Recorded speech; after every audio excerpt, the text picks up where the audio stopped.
Hello friends, स्वागत है आप सभी का आपके अपने यूट्यूब चैनल घेर एकेडमी में। दोस्तों, आज के इस वीडियो में हम लोग देखने वाले हैं जीके जीएस का टॉप 30 ऐसे प्रश्न जो आपके आने वाले एग्जामों में पूछे जा सकते हैं। तो दोस्तों, अगर आप लोग किसी भी सरकारी जॉब की तैयारी करते हैं जिसमें जीके जीएस पूछे जाते हैं, उन सभी परीक्षाओं में ये वीडियो काफ़ी हेल्पफुल होंगे। तो दोस्तों, आप लोग इस वीडियो को शुरू से लेकर अंत तक एक बार जरूर देखिएगा। तो चलिए दोस्तों, शुरू करते हैं। प्रश्न नंबर पहला में लिखा गया है, प्रेशर कुकर में खाना कम समय में पकता है, क्यों? बिल्कुल नया प्रश्न है दोस्तों, आप लोग ध्यान दीजिएगा। प्रेशर कुकर में खाना कम समय में पकता है क्योंकि अधिक दाब के कारण उबलते पानी का ताप बढ़ जाता है, इसलिए प्रेशर कुकर में खाना कम समय में पकता है। प्रश्न नंबर पहला का right answer option number C होगा। अगला प्रश्न देखिए। प्रश्न नंबर 2 में लिखा गया है, सूर्य पर ऊर्जा का निर्माण किसके द्वारा होता है? सूर्य पर ऊर्जा का निर्माण नाभिकीय संलयन के द्वारा होता है, यानी कि प्रश्न नंबर 2 का right answer option number B होगा। दोस्तों, अगर आप लोग किसी भी प्रश्न का राइट आंसर जानते होंगे तो कमेंट बॉक्स में आप लोग बताइएगा। प्रश्न नंबर 3 में लिखा गया है, आप लोग ध्यान दीजिएगा, डायनमो किस ऊर्जा को किस ऊर्जा में परिवर्तित करता है? डायनमो आप लोग याद रखिएगा, डायनमो यांत्रिक ऊर्जा को विद्युत ऊर्जा में परिवर्तित करता है, यानी कि प्रश्न नंबर 3 का right answer option number C होगा। प्रश्न नंबर 4 में लिखा गया है, निम्नलिखित में से किसमें गतिज ऊर्जा नहीं है? आप लोग को इन 4 ऑप्शन को देखकर बताना है किसमें गतिज ऊर्जा नहीं है। खिंचा हुआ धनुष में गतिज ऊर्जा नहीं है, बाकी इन सभी में गतिज ऊर्जा है, यानी कि प्रश्न नंबर 4 का right answer option number D होगा। अगला प्रश्न देखिए। प्रश्न नंबर 5 में लिखा गया है, जब एक चल वस्तु की गति दुगनी हो जाती है तो उसकी गतिज ऊर्जा क्या होगा? काफी इंपॉर्टेंट प्रश्न है दोस्तों, आप लोग ध्यान दीजिएगा। जब एक चल वस्तु की गति दुगनी हो जाती है तो उसकी गतिज ऊर्जा 4 गुनी हो जाएगी, यानी कि चौगुनी हो जाती है। प्रश्न नंबर 5 का right answer option number B होगा। प्रश्न नंबर 6 में लिखा गया है, सीढ़ी पर चढ़ने में अधिक ऊर्जा खर्च होती है, क्यों? जब हम लोग सीढ़ी पर चढ़ते हैं तो अधिक ऊर्जा खर्च होती है, ऐसा क्यों? तो आप लोग ध्यान दीजिएगा, व्यक्ति गुरुत्व के विरोध कार्य करता है, इसलिए सीढ़ी पर चढ़ने में अधिक ऊर्जा खर्च होती है। प्रश्न नंबर 6 का right answer option number B होगा। अगला प्रश्न देखिए।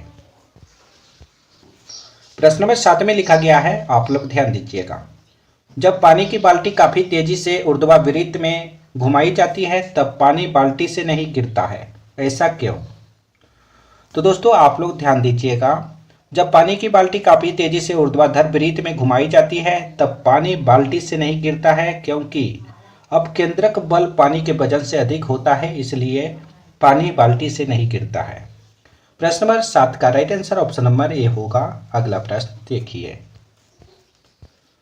प्रश्न नंबर 8 में लिखा गया है, वॉशिंग मशीन किस सिद्धांत पर कार्य करता है? काफी इंपॉर्टेंट प्रश्न है दोस्तों, आप लोग ध्यान दीजिएगा। वॉशिंग मशीन अपकेंद्रक के सिद्धांत पर कार्य करता है, यानी कि प्रश्न नंबर 8 का right answer option number C होगा। प्रश्न नंबर 9 में लिखा गया है, चंद्रमा पर वायुमंडल नहीं होने का क्या कारण है? चंद्रमा पर वायुमंडल नहीं होने का कारण दोस्तों आप लोग याद रखिएगा, गैस अणुओं का पलायन वेग उसके वर्ग माध्यम मूल वेग से कम होता है, इसलिए चंद्रमा पर वायुमंडल नहीं है, यानी कि प्रश्न नंबर 9 का right answer option number D होगा। प्रश्न नंबर 10 में लिखा गया है, आप लोग ध्यान दीजिएगा, यदि किसी पिंड को पृथ्वी से 11.2 किलोमीटर प्रति सेकेंड के वेग से फेंका जाए तो वह पिंड क्या होगा? काफी इंपॉर्टेंट प्रश्न है दोस्तों, आप लोग ध्यान दीजिएगा। यदि किसी पिंड को पृथ्वी से 11.2 किलोमीटर प्रति सेकेंड के वेग से फेंका जाए तो वह पिंड पृथ्वी पर कभी नहीं लौटेगा, क्योंकि पृथ्वी का पलायन वेग 11.2 किलोमीटर प्रति सेकेंड है, इसलिए वह फेंका गया पिंड पृथ्वी पर कभी नहीं लौटेगा और वह पिंड अंतरिक्ष में चला जाएगा। प्रश्न नंबर 10 का right answer option number A होगा। अगला प्रश्न देखिए। प्रश्न नंबर 11 में लिखा गया है, श्यानता की इकाई क्या होती है?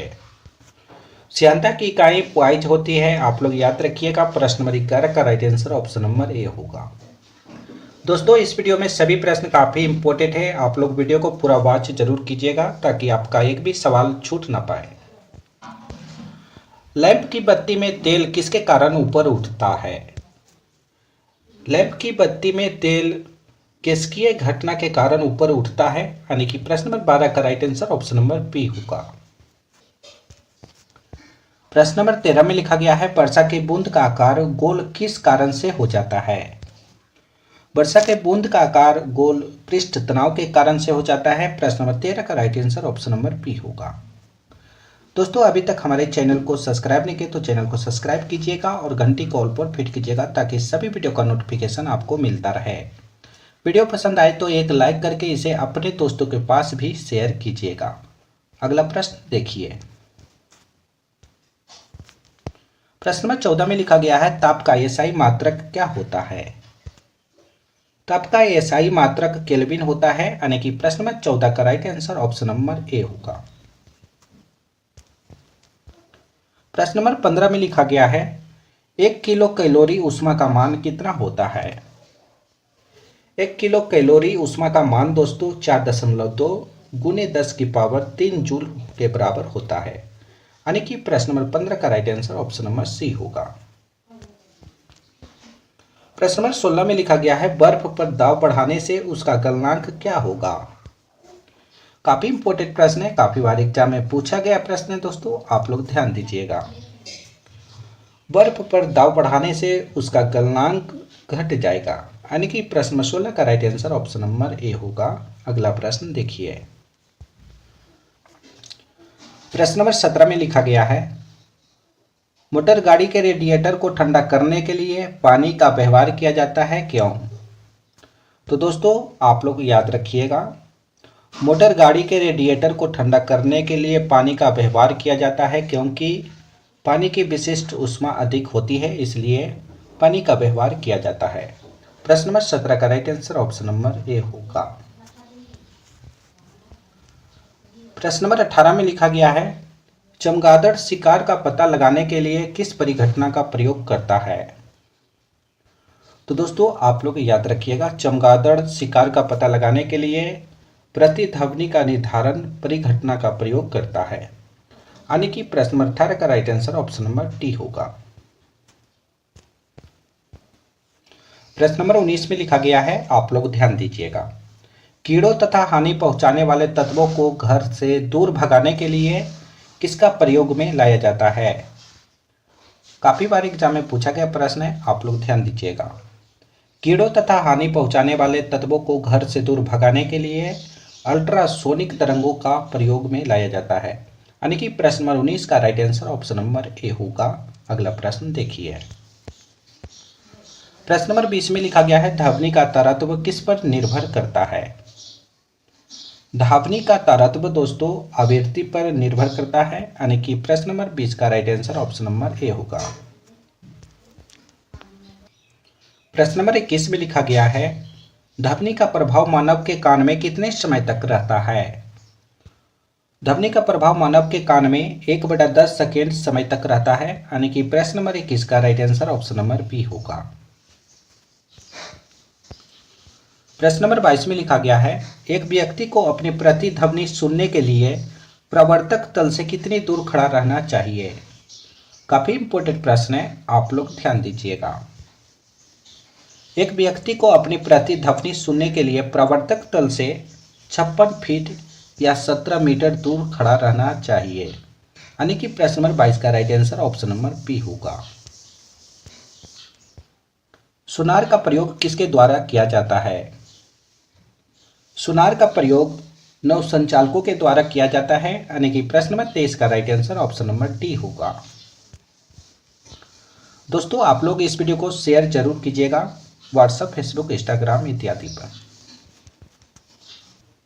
प्रश्न नंबर 24 में लिखा गया है प्रकाश छोटे छोटे कणों से मिलकर बना है जिसे क्या कहते हैं? तो दोस्तों प्रकाश छोटे छोटे कणों से मिलकर बना है जिसे फोटोन कहते हैं। यानी कि प्रश्न नंबर 24 का right answer option number D होगा। प्रश्न नंबर 25 में लिखा गया है प्रकाश तरंग किस प्रकार की तरंग है। प्रकाश तरंग अनुप्रस्थ प्रकार की तरंग है, यानी कि प्रश्न नंबर 25 का right answer option number A होगा। प्रश्न नंबर 26 में लिखा गया है, आप लोग ध्यान दीजिएगा, प्रकाश का तरंग सिद्धांत किसके द्वारा प्रस्तावित किया गया था। प्रकाश का तरंग सिद्धांत दोस्तों हाइगेंस के द्वारा प्रस्तावित किया गया था, आप लोग याद रखिएगा। प्रश्न नंबर 26 का right answer option number B होगा। प्रश्न नंबर 27 में लिखा गया है प्रकाश तरंगों का विवर्तन होता है, सर्वप्रथम यह किसने बताया। प्रकाश तरंगों का विवर्तन होता है, सबसे पहले यह ग्रेमाल्डी ने बताया था, यानी कि प्रश्न नंबर 27 का right answer option number A होगा। अगला प्रश्न देखिए, भारी जल का अनुभार कितना होता है। दोस्तों भारी जल को D2O के नाम से भी जाना जाता है। भारी जल का अनुभार 20 होता है, यानी कि प्रश्न नंबर 28 का right answer option number B होगा। प्रश्न नंबर 29 में लिखा गया है पानी में क्या होने पर उसे भारी पानी कहा जाता है, यानी कि D2O के नाम से पानी में क्या रहने पर उसे D2O के नाम से जाना जाता है।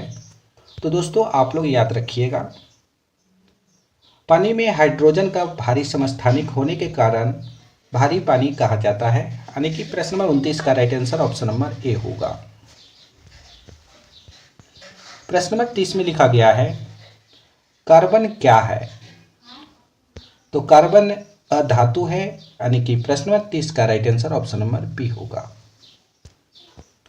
इस वीडियो का अंतिम प्रश्न है दोस्तों, आप लोग ध्यान दीजिएगा, रेडियो कार्बन डेटिंग से किसका निर्धारण होता है।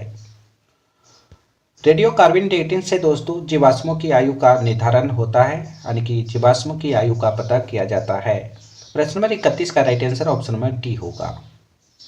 दोस्तों आज हमने आप सभी को टॉप 31 प्रश्न करवाए हैं जो जीके जीएस से लिया गया था। तो दोस्तों आप लोग 31 प्रश्न में से कितना सही कर पाए हैं, इसका सही जवाब कमेंट बॉक्स में आप लोग बताइएगा। दोस्तों अभी तक हमारे चैनल को सब्सक्राइब नहीं किया तो चैनल को सब्सक्राइब कीजिए और घंटी को ऑल पर फिट कीजिएगा ताकि सभी वीडियो का नोटिफिकेशन आपको मिलता रहे। इस वीडियो को अपने दोस्तों के पास शेयर जरूर कीजिएगा। तो फिर अगले वीडियो में मिलेंगे, जब तक आप लोग बने रहिए।